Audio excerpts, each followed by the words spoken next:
To get a quote for your licenses, you'll first need an account.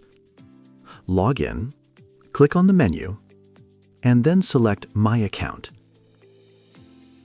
You'll need to enter your company information before generating a quote so that it includes this data. If you don't enter it beforehand, you'll only be able to see the costs. Click on Add Licenses, where you can select the contract type, the licenses you're interested in, and the payment method. Then click on Generate Quotation. This will take you to a page where you'll see a summary of the quote, including the quote ID, the creation date, the quoted information, and the expiration date. At the bottom, you'll find buttons to download the PDF or send the quote by email. You can generate as many quotes as you need. Your quotes will be saved in your account for future reference.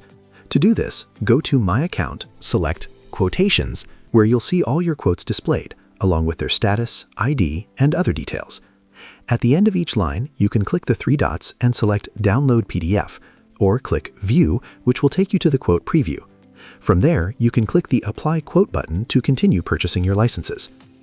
You can also complete this same process by clicking Add Licenses, entering the quote ID, and clicking Submit. This will load the quote details so you can proceed with the purchase.